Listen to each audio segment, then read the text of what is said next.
Welcome back to One Crack News.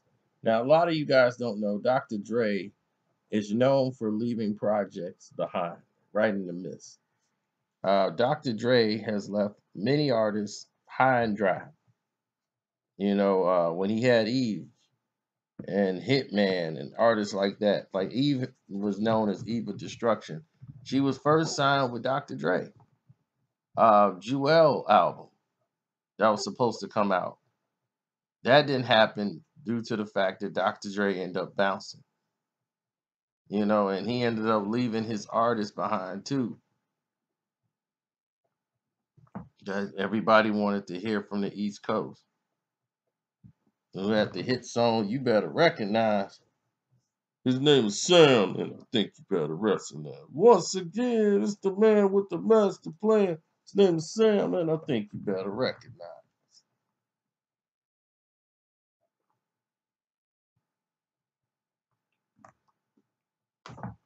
So Dre left a lot of projects in limbo,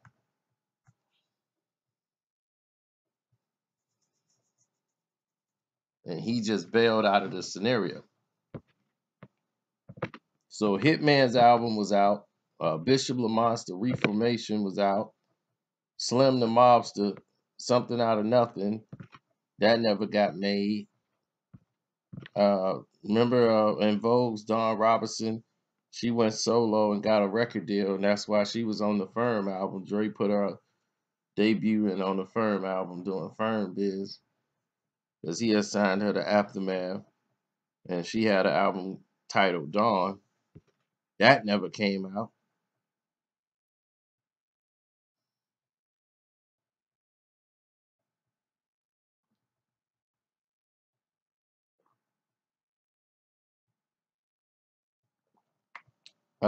They never could finish the project. And she ended up putting the album out, but it got released on Q Records, a whole nother record label. So that never happened.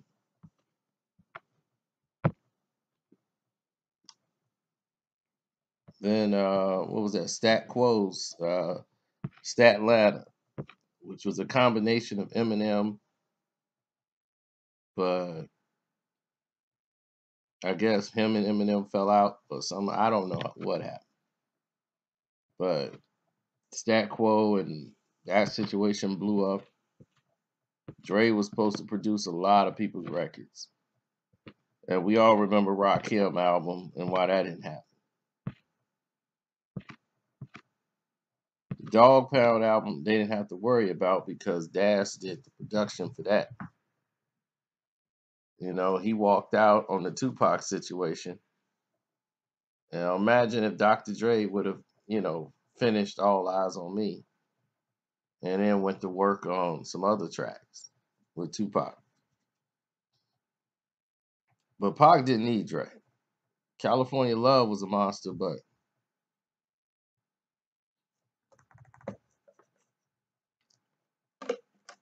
Pac can rap to anything.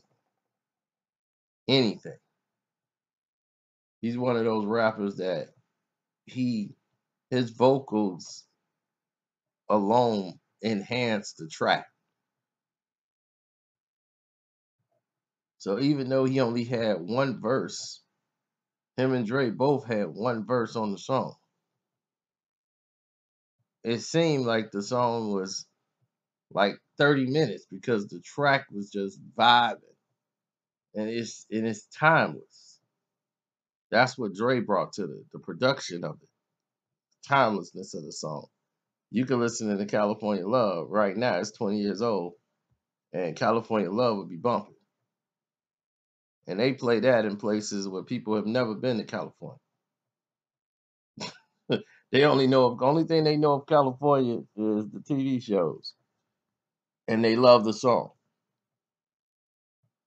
So that just shows you the imprint somebody like Dr. Dre can put on a song. He can make a timeless record.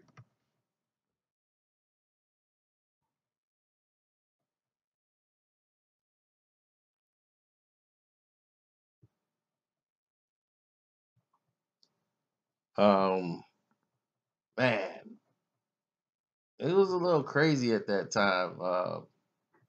You know, when you transitioning to another company, and once you blow up, because Dre only put out the Chronic 2001, then Eminem album first, Chronic 2001, then Eminem again, and they were blowing up. They started signing a lot of artists, and that's when you gotta, make way for everybody. Busta Rhymes is gonna produce Raekwon's Cuban Link album. You know, the Busta Project got left behind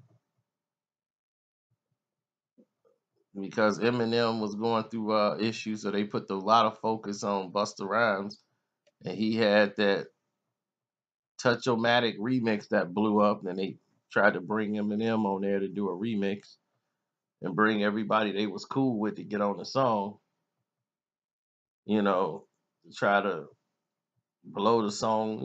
The song's already hot, but they trying to get people back in the mix. And they had Eminem come out and do a flow to it, and he was just not back at that time. He was still going through it. Uh, I really feel that Dr. Dre, if he wanted to, he could really go back and make a collection, put out a greatest hit album. Yeah, well, they's like, hey, Hitman don't write no songs, he'll produce it. That's all he doing. So Hitman got somebody writing for him and all this stuff. So they were doing all this stuff to Hitman, when he was coming up. And I don't know what happened to him. Hitman and Dre was working real good together. The Chronic 2001, a lot of people say that's all Hitman, in there. And I'm like, Devin the Dude. They were supposed to put out a Devin the Dude album. Devin the Dude was signed to another label, though. So they could never really get that work done. But Devin the Dude impression is felt all throughout the Chronic 2001 album. So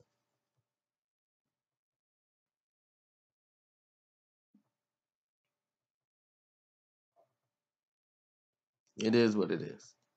But I just wanted to let you guys know that Dr. Dre, if he wanted to, in his vault, he has songs that in his mind are not complete.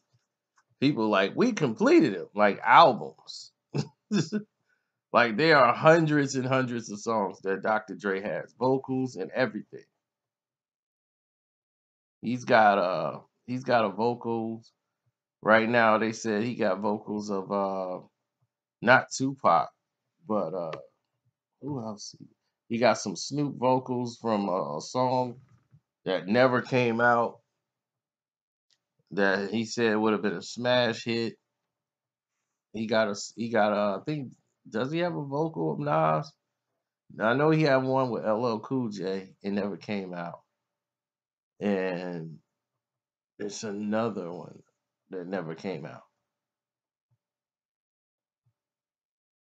There's one with Dr. Dre, 50 Cent, and that has not come out to this day. It's got 50 Cent on there. I think it's 50 Cent, LL Cool J, Dr. Dre, and somebody else is on the song. The song has never come out. And Dr. Dre has it. It was supposed to be on LL Cool J's Exit 13 album.